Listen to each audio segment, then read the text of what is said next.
नमस्ते बच्चों, आज हम सुनेंगे कभी खत्म न होने वाली कहानी। एक राज्य का राजा बहुत ही विचित्र स्वभाव का था। उसे हर दिन नई नई बातें सुनने की आदत थी। शहर से अलग अलग कहानियाँ सुनने वाले राजा के पास आते और उसे रोज़ नई नई कहानियाँ सुनाते। उनके बदले में राजा उन्हें इनाम देता था। एक बार राजा के मन में एक लंबी कहानी सुनने का विचार आया। उसने शहर में ऐलान करवाया कि जो उसे लंबी कहानी सुनाएगा उसे भरपूर इनाम दिया जाएगा। लेकिन जिसकी कहानी राजा को पसंद नहीं आएगी उसे 1 महीने की जेल की हवा खानी पड़ेगी। यह सुनकर देश विदेश के कई प्रसिद्ध कहानीकार आए और उन्होंने राजा की बड़ी बड़ी कहानियाँ सुनाई। लेकिन हर कहानी सुनने के बाद राजा कहता, नहीं, ये कहानी तो बहुत ही छोटी है और मज़ेदार भी नहीं। असल में वे कहानियाँ बहुत लंबी और मज़ेदार थी। पर राजा ने सोचा कि कहानी तो सुन ली, अब इनाम देने में क्या फ़ायदा। कहानीकारों को जेल में डाल दिया। उसी राज्य में पट्ट नाम का एक गरीब किसान का बेटा रहता था। वो बहुत ही समझदार था। लोगों की बातें सुनकर उसके ध्यान में आया कि राजा जानबूझकर हर कहानी को छोटा बताकर इनाम देने से बच रहा है। इसलिए उसने सोचा कि वह राजा को ऐसी कहानी सुनाएगा जो कभी ख़त्म ही नहीं होगी। वह राजा के महल में गया और दीवान जी के पास जाकर अपना नाम लिखवाया। दीवान जी ने कहा, तुम्हें महाराज की शर्त तो मालूम है ना। उसने करारनामे पर पट्ट के हस्ताक्षर करवा दिए।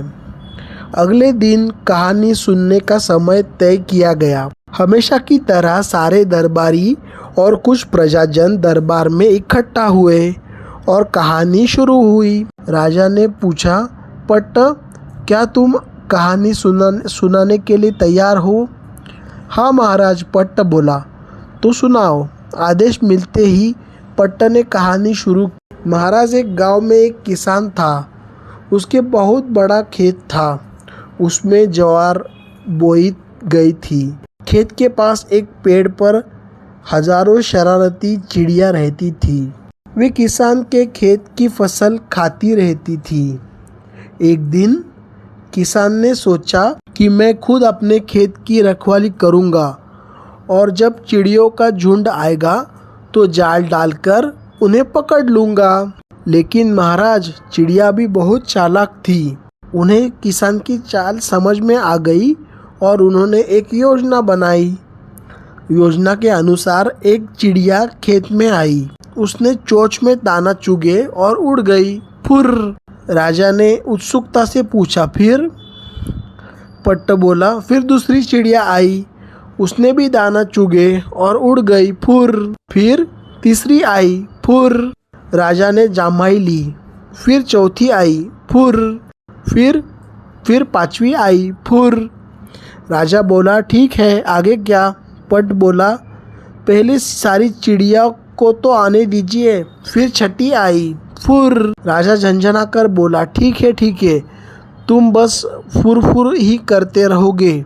चलो, मान लिया कि सारी चिड़िया आकर उड़ गई। पट्ट बोला, नहीं महाराज, सारी चिड़िया एक साथ नहीं आएंगी। हजारों चिड़िया है, एक एक करके आएंगी। अब 7वीं आई। फुर्र!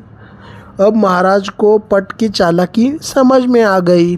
उसने सोचा, ये तो महीने तक फुर करता रहेगा और कहानी कभी ख़त्म नहीं होगी।